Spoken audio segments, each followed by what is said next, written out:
مسلمان باندې بل حق هغه نصرة المسلم وعونه ظالما او مظلوما. په مسلمان باندې لازم ده چې د مسلمان کومک او مرسته وکړي، هغه اعانت وکړي. برابر خبره ده که دا مسلمان ظالم دی او که دا مسلمان مظلوم دی. رور مسلمان که دی ظالم هم ورسره ودرېږي به او که دا مظلوم دی هم ورسره ودرېږي به. په ټولو حالتو کې به د هغه مدد کې او د هغه به مرسته کې.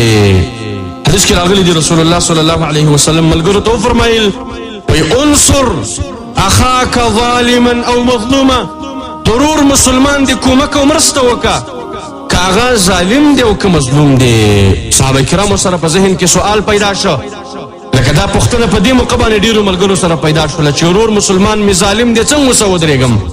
صحابه کرام هم دقه پوښتنه وکړه چې د الله پیغمبره هذا ننصره مظلوما، زمونږ دا ورور چې کله مظلوم دی نو زه به ورسره ودرېږم. فکیف ننصره ظالما، څرنګه به زه د مدد وکړم کله چې دا ظالم دی. د ظالم ملګرتوب خو تا ناروا ګرځولی دی چې ته به د ظالم ملګرتوب نه کې. ته خو تعاون دی په عدوان کې او په اثم کې او په زیتي کې.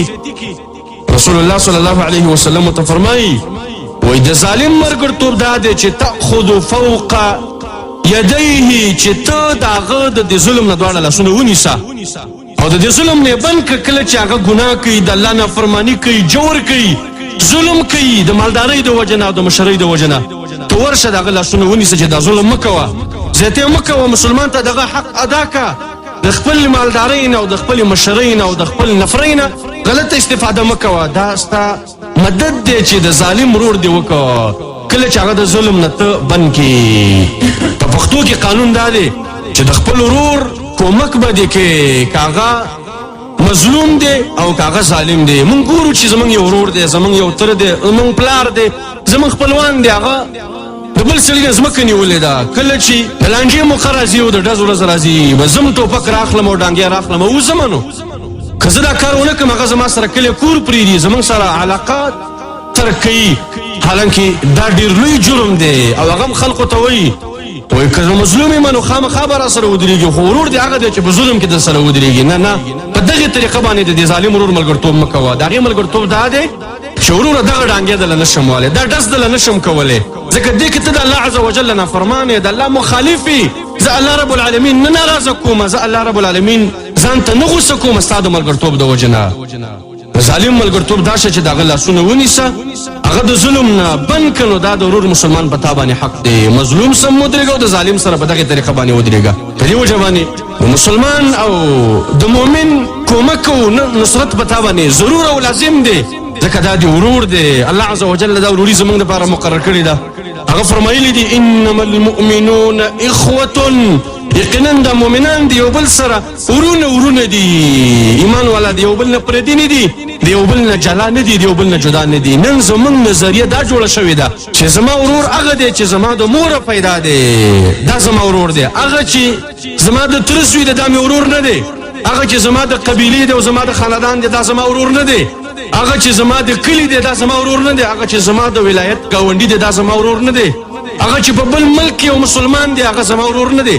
نه دا زمونږ ورونه دي. که د مسلمانانو دا عقیده په دې زړه کې واقع شوله چې موږ مسلمانان مؤمنان دي یو بل ورونه یي، والله العظیم دومره محبت به راشي او دومره الفت به راشي چې د هر چا قدر او احترام او عزت به زمونږ سره شي. نن موږ افغانان فقط ځان ته ورونه وایو چې موږ د یو بل ورونه یي، لیکن هغه نور مسلمانان چې په نورو ځایونو کې اوسېږي هغې ته موږ دشمنان وایو. حالانکه دغه غلطه عقیده ده او غلطه نظریه ده. ټول مؤمنان د ایمان د وجې نه ورونه شوي دي.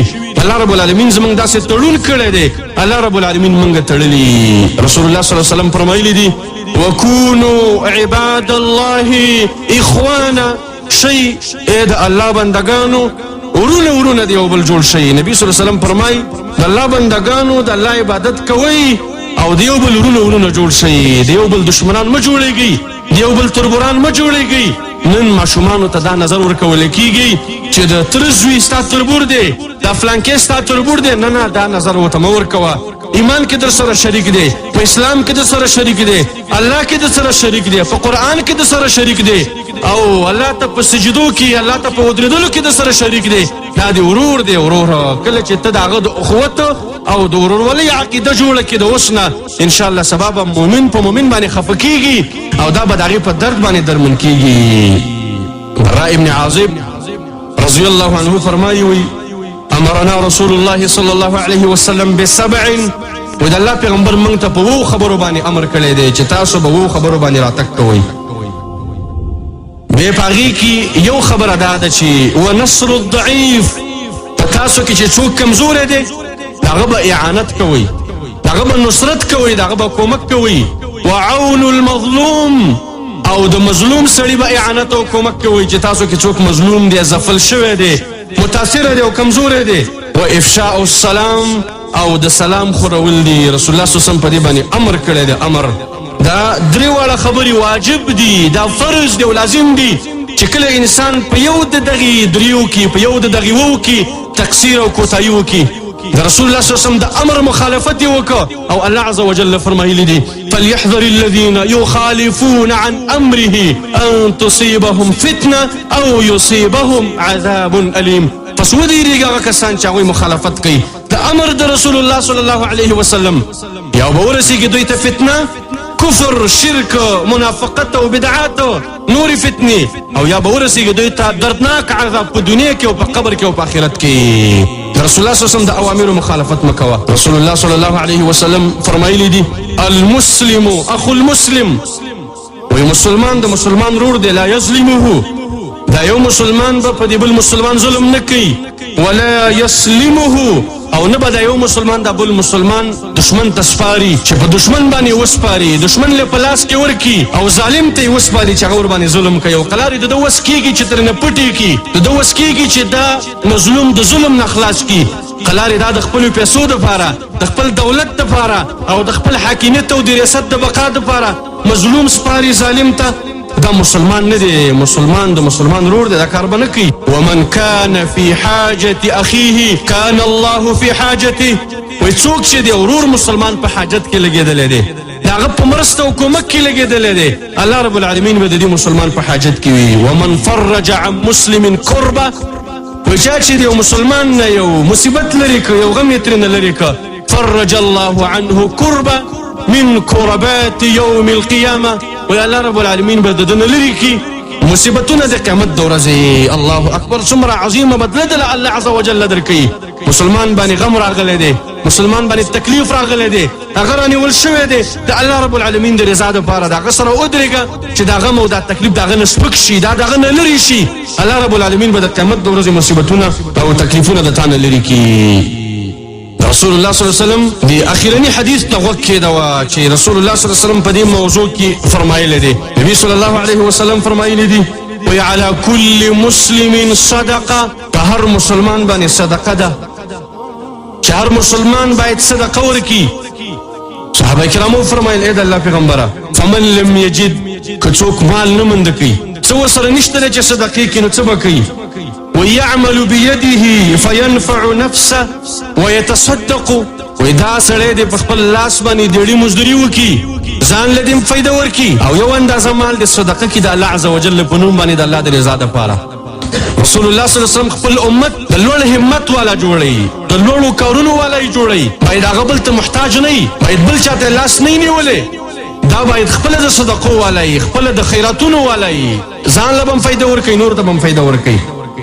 د الله پیغمبر یو سړی دی هغه کمزوری دی، دیړي مزدوري نشي کولی چې مال وګټي.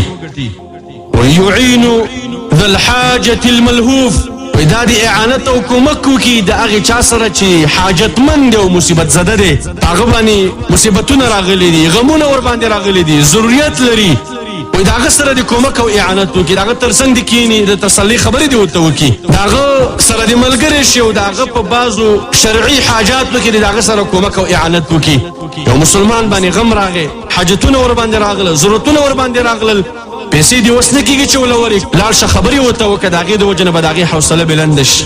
لاړ شه د هغه په څنګ کې کښېنه چې هغه د کمترۍ احساس ونه کړي، هغه د ځانلوالي احساس ونه کړي او هغه ډاډه شي چې زما ورور مسلمان زما سره ملګری دی.